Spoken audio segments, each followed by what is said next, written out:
Rabbi, nous savons que tu es un docteur venu de Dieu, car personne ne peut faire ces miracles que tu fais si Dieu n'est avec lui.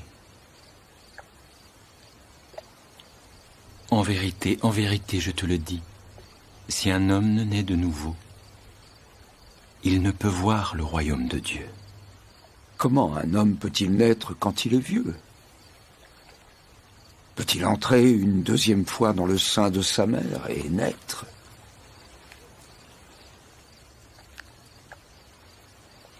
En vérité, je te le dis, si un homme ne naît d'eau et d'esprit, il ne peut entrer dans le royaume de Dieu. Ce qui est né de la chair est chair, et ce qui est né de l'esprit est esprit. Ne t'étonne pas que je t'ai dit, il faut que vous naissiez de nouveau.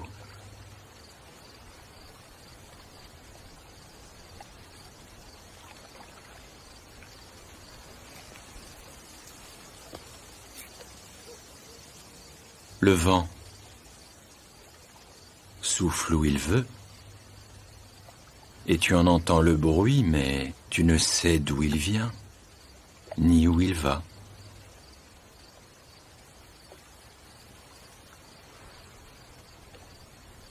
Il en est ainsi de tout homme qui est né de l'esprit. Comment cela peut-il se faire? Tu es le docteur d'Israël et tu ne sais pas ces choses. En vérité, je te le dis, nous disons ce que nous savons et témoignons de ce que nous avons vu, et vous ne recevez pas notre témoignage.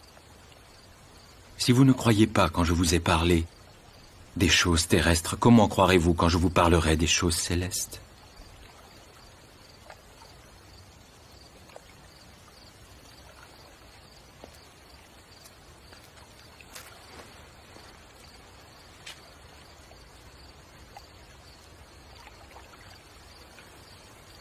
Personne n'est monté au ciel si ce n'est celui qui est descendu du ciel, le Fils de l'homme qui est dans le ciel. Comme Moïse éleva le serpent dans le désert, il faut de même que le Fils de l'homme soit élevé, afin que quiconque croit en lui ne périsse point, mais qu'il ait la vie éternelle. Car Dieu a tant aimé le monde qu'il a donné son Fils unique,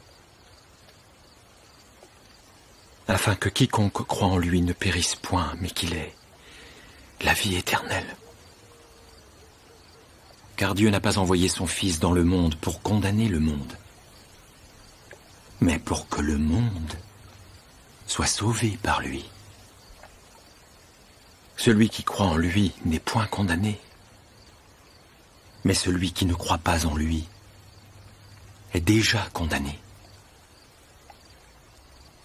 parce qu'il n'a pas cru au nom du Fils unique de Dieu.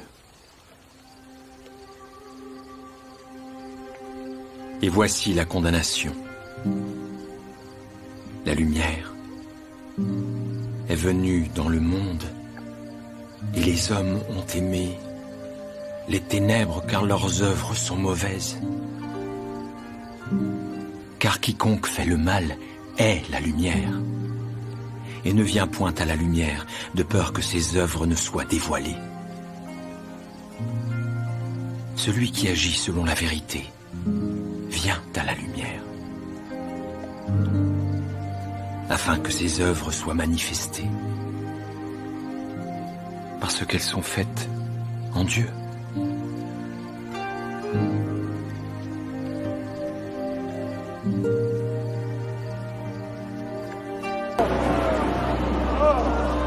Vous m'avez appelé et je vais prier Dieu.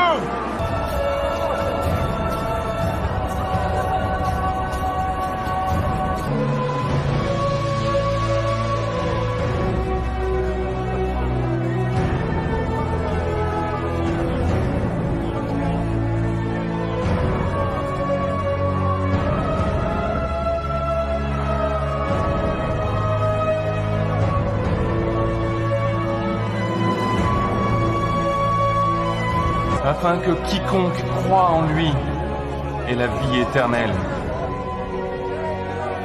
Paix et bonheur. Nicodème, son nom veut dire le soleil se leva de nouveau. Intéressant. Car à chaque fois que nous entendons cette parole, le soleil se lève de nouveau en nous. L'amour du Seigneur illumine nos cœurs et la lumière vient rejoindre ce manque de lumière en nous.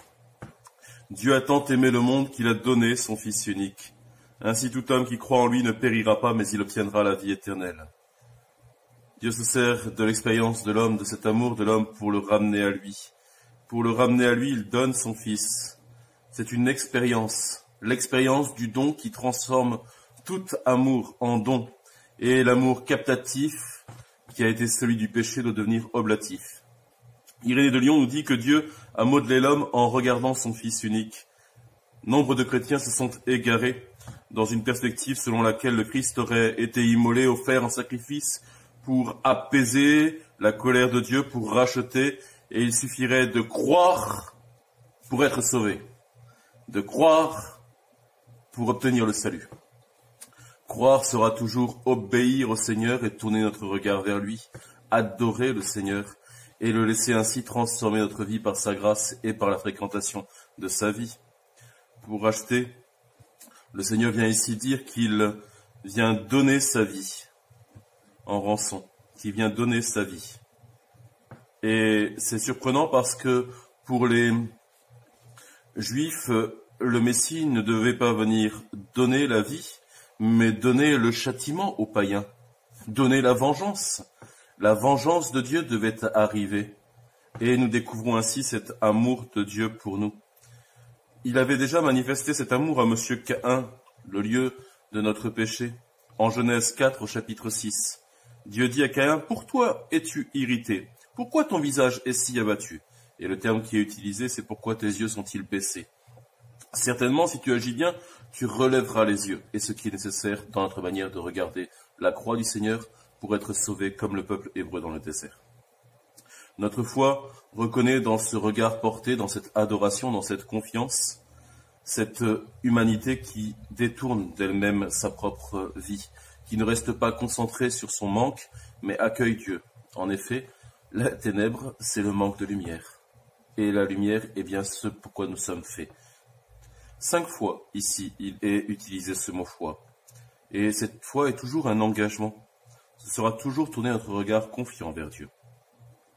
Le Verbe éternel, le Fils qui était dans le sein du Père, s'est fait chair. Et c'est là notre ancrage. Parce que Dieu s'est fait chair, parce que notre chair a été sauvée par la chair du Seigneur, nous avons accueilli cette lumière, comme nous l'entendions dans ce prologue. Et lisant Jean 3, nous avons à découvrir ainsi cette réalité du prologue qui n'est pas loin.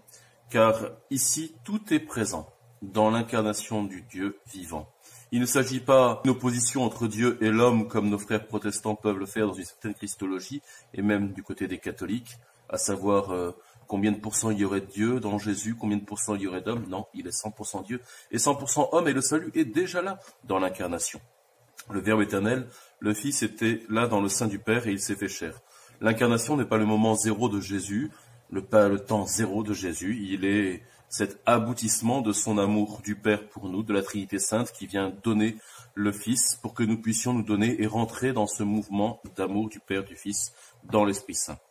Oui, Jésus est mort, la mort la plus cruelle qui soit, parce qu'il fallait que s'accomplisse l'Écriture, et il est devenu ainsi solidaire de tous ceux qui portent la détresse et boivent l'amertume. Et il a bu ce poison de l'amertume devant les hommes pour leur manifester ainsi que ce poison n'était pas mortel et qu'en lui il y avait une perle et un sens qui pouvait être trouvé. En lui il y avait sens à ce manque dans la manière de nous laisser remplir. La croix est scandale pour ceux qui ne savent que la froide raison. Pour notre foi, elle est le lieu où se manifeste le plus grand amour, l'infini de la bonté du Seigneur. Et il révèle sans cesse cela pour chacun de nous. Dieu dit, si une mère t'oublie, moi je ne t'oublierai pas. J'ai écrit ton nom sur mes propres mains. En effet, les mains du Seigneur ont été transpercées pour nous, pour qu'aucun homme ne se sente et ne se croie séparé de tout. Et Dieu nous donne ainsi en son Fils un mot que nous avions. Nous avons découvert tous les termes de l'amour par Dieu. Nous avons découvert un amour jaloux pour nous. Nous avons découvert ainsi un amour exclusif ou qu'il fallait retirer les autres divinités. Nous avons découvert un amour sponsal, qui est le même mot que volonté. Vous le savez, le mot volonté en grec n'existe pas, il existe un seul mot, amour de l'homme pour sa femme, et le peuple a découvert ainsi que la volonté de Dieu était cet amour. Mais il manquait encore quelque chose. Il manquait cette amitié que Jésus vient révéler et obtenir. Il nous donne d'être amis. Il nous a tout révélé du Père, et l'amitié est celle de se confier, de parler, et de vivre ainsi d'une même passion, d'une même compassion, ce que nous avons à faire, avoir les mêmes goûts, les mêmes intérêts. Devons-nous faire, après avoir entendu cet évangile, une chose très simple, croire à l'amour de Dieu, l'accueillir, obéir et tourner vers lui nos yeux, adorer et répéter, ému avec Saint Jean, nous avons cru que l'amour de Dieu est pour nous. Nous avons cru. Et l'annoncer, puisqu'en Saint Jean encore, dans sa première lettre, il nous a dit ce que nous avons vu, ce que nous avons touché, ce que nous avons goûté de l'amour de Dieu. Tiens, nos 5 sens. Voilà ce que nous annonçons, frères et sœurs. Dieu a tant aimé le monde qu'il nous a donné son Fils unique pour que nous puissions nous donner et révéler son visage à tout homme. Car celui qui n'accueille pas ce visage de Dieu reste enfermé dans sa condamnation et ne vient pas à la lumière. Puissent les fils de lumière porter cette lumière. Vous êtes le sel de la terre, la lumière du monde.